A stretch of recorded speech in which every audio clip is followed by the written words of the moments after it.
pertama, kita perlu mengetahui apa pengertian dari korupsi.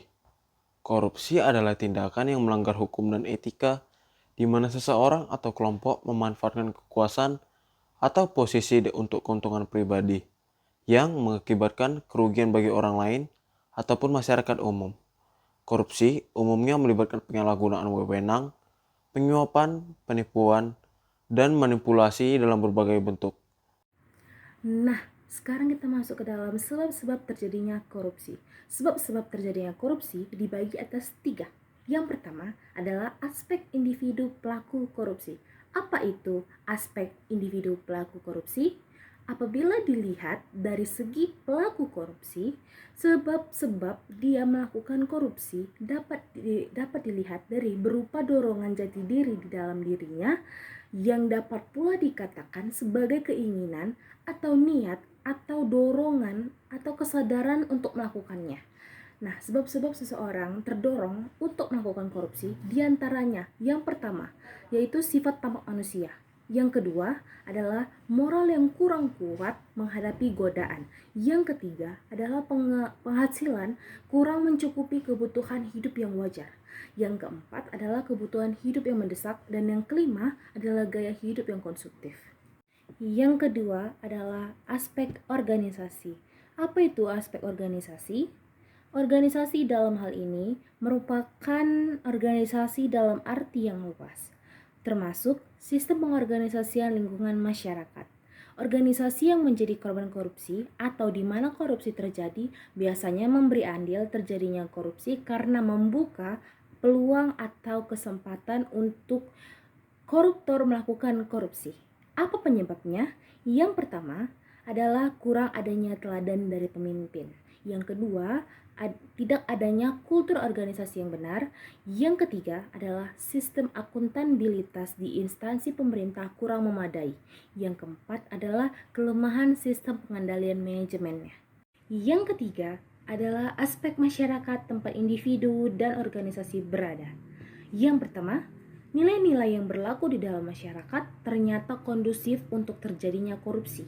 Yang kedua, masyarakat kurang menyadari bahwa yang paling dirugikan oleh setiap praktik korupsi adalah masyarakat itu sendiri.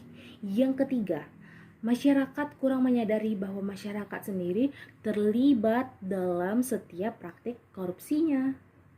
Selanjutnya kita akan membahas jenis-jenis korupsi. Jenis-jenis korupsi dapat dikategorikan sebagai berikut.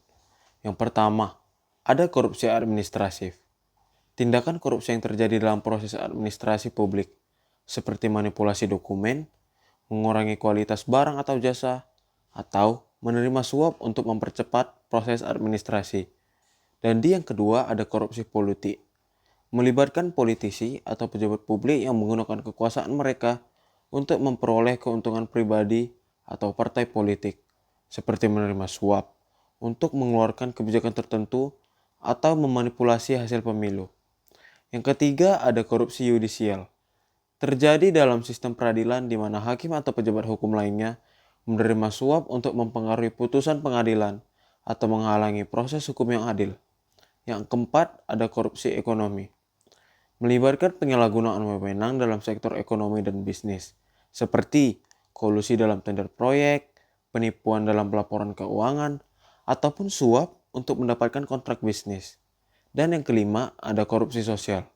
Bentuk korupsi yang terjadi dalam interaksi sosial sehari-hari, termasuk pemberian atau penerimaan suap untuk layanan atau keuntungan pribadi di luar konteks formal pemerintahan ataupun bisnis.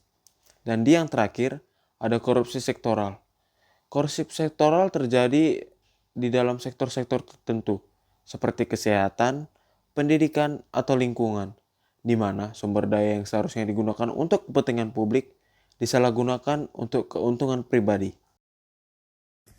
Tanpa disadari, korupsi telah menjadi sebuah budaya.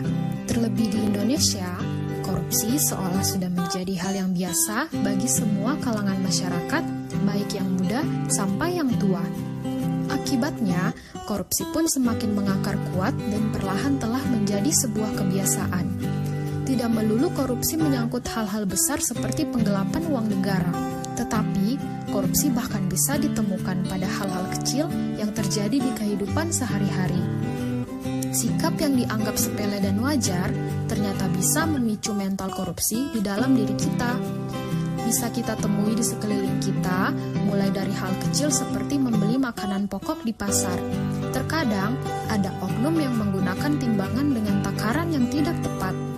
Atau mungkin saat terkena tilang oleh pihak berwajib, ada orang yang lebih memilih membayar uang damai daripada harus repot-repot ke persidangan.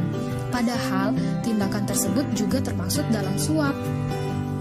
Atau ketika kamu dimintai orang tua atau siapapun untuk membelikan sesuatu di sebuah toko, ternyata ada uang kembalian.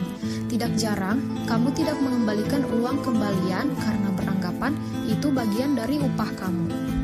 Korupsi tidak semua tentang uang, tetapi korupsi ada yang berbentuk waktu. Contohnya, terlambat masuk kerja atau sengaja datang terlambat. Apa sih penyebab korupsi?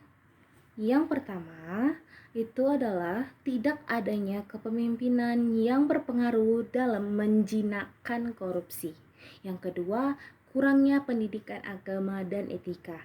Yang ketiga adalah konsumerisme dan globalisasi. Yang keempat adalah kurangnya pendidikan. Yang kelima adalah kemiskinan. Dan yang terakhir, tidak adanya tindakan hukum. Korupsi memberikan dampak yang sangat-sangat buruk bagi kehidupan berbangsa dan bernegara karena telah terjadi kebusukan, ketidakjujuran, dan melukai rasa keadilan masyarakat.